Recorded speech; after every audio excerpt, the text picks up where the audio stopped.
Whoa!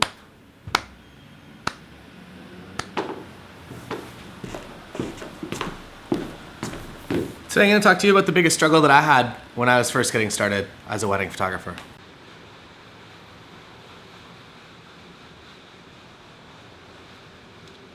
So your favorite day of the week?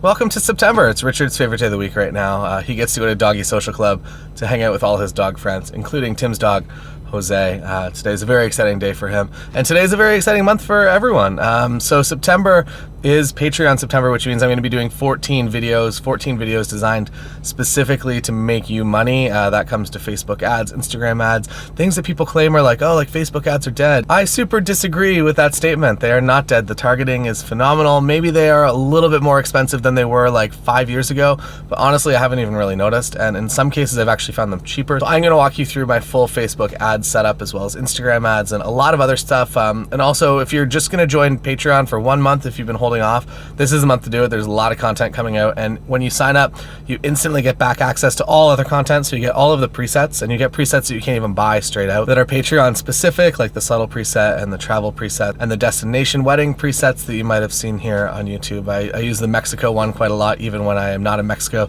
just when I want like really, really nice greens. So there's a lot of content on there. There's already like $3,000 worth of stuff on there, instant access to all of that, and as always, full money back guarantee. So if you join and you're like, I just didn't enjoy the $3,000 of content that I got for the $30 sign up, just send me an email, let me know, and I'm happy to send your money back. I've done it 2 times now. If that gives any sort of social proof to, or I guess physical real proof to the content that's up there, if only 2 people have ever asked for a refund, you're probably pretty safe to join up, and you can cancel at any time. You don't have to email me to cancel. You can just cancel on your end. You don't got to talk to me to do that. So yeah, I hope to see you over there. Yesterday, the pricing video went up, and then Wednesday, another video, and Friday, another video, and then Monday, Wednesday, Friday. All month, you're getting business content, wedding photography videos over there on the Patreon machine. I'm gonna go see about buying a wider angle lens for this Canon RP.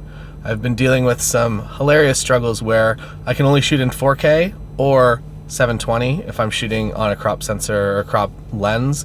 I like to shoot that super wide even if the quality is not good. I thought that this camera would just kind of like become a crop sensor camera if you put a crop lens on it, but apparently it doesn't like that, and it doesn't do video properly. So bit of a sad time. But I will see you tomorrow on YouTube. I'm going to be doing a lot less YouTube videos. I've been kind of going daily almost for the past little bit on YouTube, but that's going to kind of die off just for the month because I'm going to be doing a lot of content over on Patreon. But tomorrow my gear bag is going up, and then the next day a full wedding day, and then the next day a full wedding day editing session. So lots of stuff to come on YouTube, but that might be it for the month. So if you want that content, head over to Patreon and get lots of business advice and make your wedding photography business.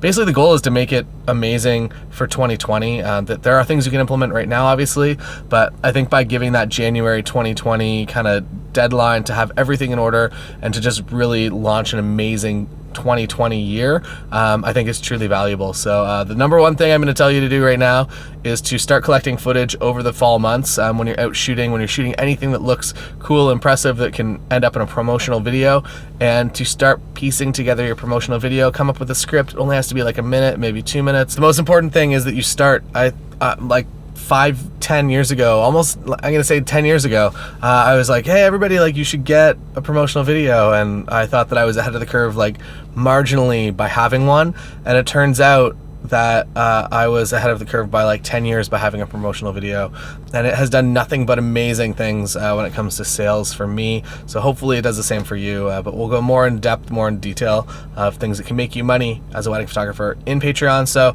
join up, Patreon September. Goldfinger. I would also like to mention that I did get the best spot at the studio once again. That's twice in 2 weeks. Things are looking up this year. Folding chairs, we got them here at the studio on King. Come on down and rent your chairs. I don't know, we don't have pricing for them yet, but I'm sure that we can come up with an agreement if you would like to rent some chairs. Today I want to talk to you about the thing that stressed me out the most, or the hardest thing that I had to overcome when I was first getting into wedding photography. So my story is that I began in music, and I was doing that. I was doing some snowboard, skateboard photography, and at some point I realized that there might not be the career that I want, the life path that I want in that chosen career, but I still did have the skills, and I still did enjoy taking photos. So basically, I went on the internet and I searched for like what are possible careers for photographers to actually make money at, and wedding photographer was on that list, and I was like, that sounds kind of interesting. I haven't actually been to a wedding since I was a ring bearer, but I'd like to explore that opportunity. That sounds like it could be fun. Taking photos of people's parties, what could be better?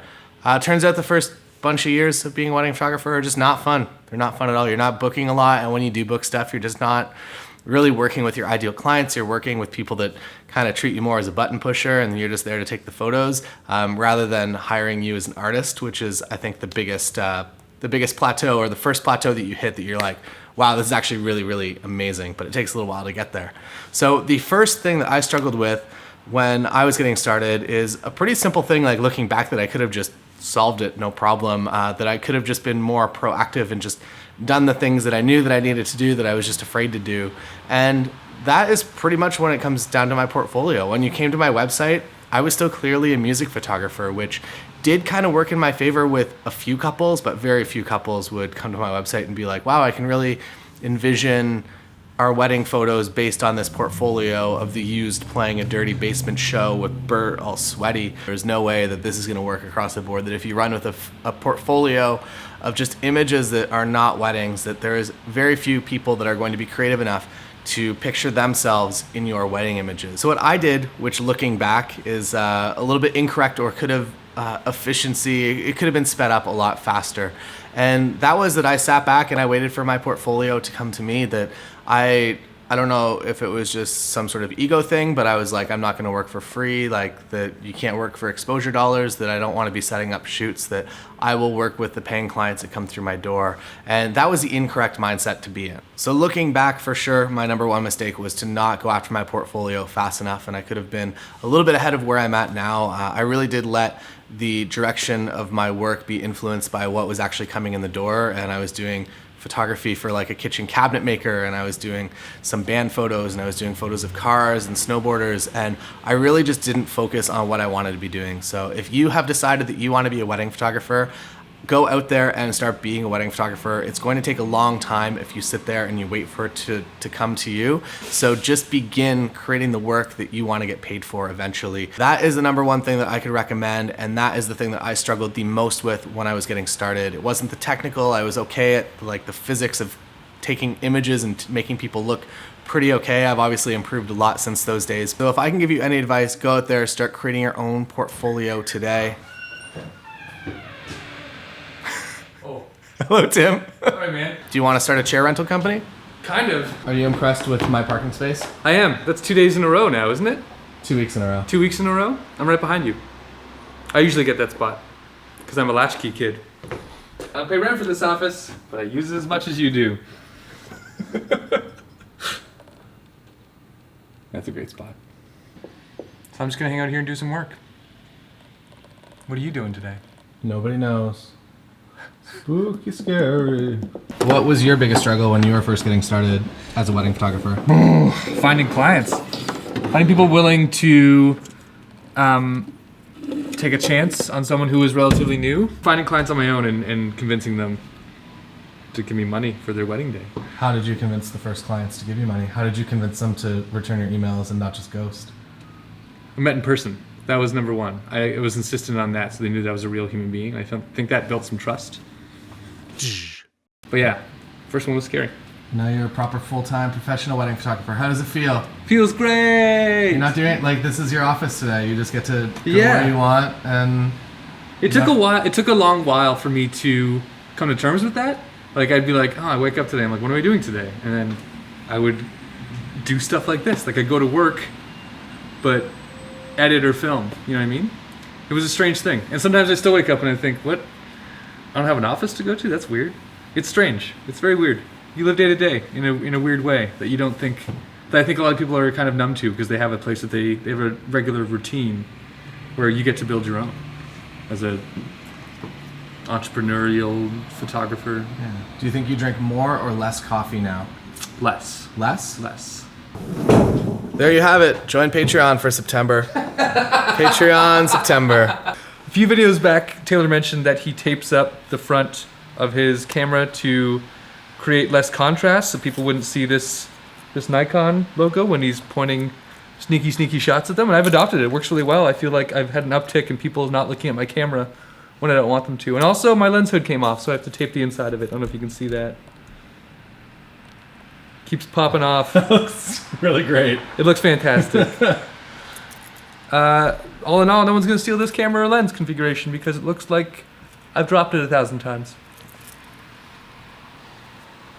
There you have it. Join Patreon.